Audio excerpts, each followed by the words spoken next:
check that out. Oh, what's that? What is that? What is that? It's a filter puller. Look at that.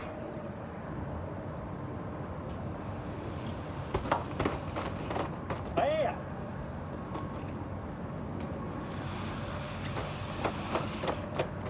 Hey.